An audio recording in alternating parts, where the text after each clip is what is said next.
ડેડિયાપાડાના ધારાસભ્ય ચૈતર વસાવા છેલ્લા ઘણા સમયથી જોવા જઈએ તો ચર્ચામાં રહેતા હોય છે, પોતાના નિવેદનોના કારણે ચર્ચામાં રહેતા હોય છે અને આદિવાસી લોકો માટે અવાજ ઉપાડતા પણ નજરે પડતા હોય છે। થોડા સમય પહેલા આપણે બનાવ જોયો કે ઝઘડિયા જીઆઈડીસીમાં જે આગ લાગવાનો બનાવ સામે આવ્યો હતો, જેમાં પીડિત પરિવારોને ન્યાય અપાવવા માટે ચૈતર વસાવા ત્યાં પહોંચી ગયા હતા અને ત્યાં જોવા જઈએ તો જે મારામારીની ઘટના સામે આવી હતી, ઉગ્ર બોલાચાલીની ઘટના સામે આવી અને ચૈતર વસાવા દ્વારા એક વ્યક્તિને તે લાફો પણ ઝીકી દેવામાં આવ્યો હતો અને એ જ બાદ આપણે જોયું કે ચૈતર વસાવા સામે 3 ફરિયાદો દાખલ થઈ ગઈ। પરંતુ હવે ચૈતર વસાવાની મુશ્કેલીમાં ક્યાંક ને ક્યાંક વધારો થવા જઈ રહ્યો હોય તેવું લાગે છે, કેમ કે હવે જોવા જઈએ તો જે આખી મામલો હતો તેવામાં હવે ભરૂચ કોર્ટે તેમને આકરા શબ્દોમાં નોટિસ ફટકારી છે, કેમ કે હવે માત્ર વાત હવે વિવાદની નથી રહી, વાત હવે પોલીસની આબરૂ પર આવી ગઈ છે। જી હા, જો ઘટનાની વિગતે ચર્ચા કરવામાં આવે તો સમગ્ર વિવાદના મૂળ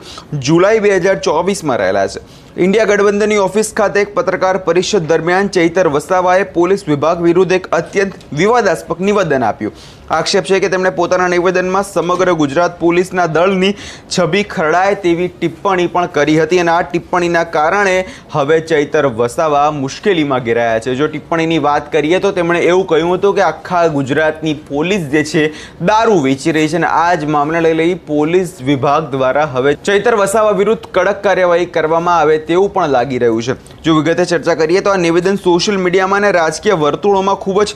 વહેતું થયું હતું અને પોલીસ વિભાગમાં ભારે રોષ જોવા મળ્યો। ભરૂચના તત્કાલીન એસપી મયુર ચાવડાએ આ મામલે ગંભીરતા દાખવી અને રિપોર્ટ તૈયાર કર્યો અને જેના આધારે મુખ્ય સરકારી વકીલ પરેશ પંડ્યાએ કોર્ટમાં ફોજદારી બદનક્ષીની ફરિયાદ દાખલ કરી। ભરૂચના ચીફ જ્યુડિશિયલ મેજિસ્ટ્રેટના ભાવિન જોશીએ આ બાબતે ખૂબ જ ગંભીર ગણી છે અને અવલોકન કર્યું છે કે એક જવાબદાર જનપ્રતિનિધિ દ્વારા આ પ્રકારે સમગ્ર ગુજરાત પોલીસ દળનું અપમાન કરવું એ સ્વીકાર્ય નથી। આમ આદમી પાર્ટીના ઘણા બધા નેતાઓ દ્વારા આપણે જોયું છે કે જે સમયે દારૂબંધીની વાતો કરવામાં આવતી હોય છે, જે સમયે દારૂની પોલ ખોલતા હોય છે, તે સમયે તેમણે પોલીસ પર જે શબ્દોનો ઉપયોગ થતો હોય છે તે ક્યાંક ને ક્યાંક જોવા જઈએ તો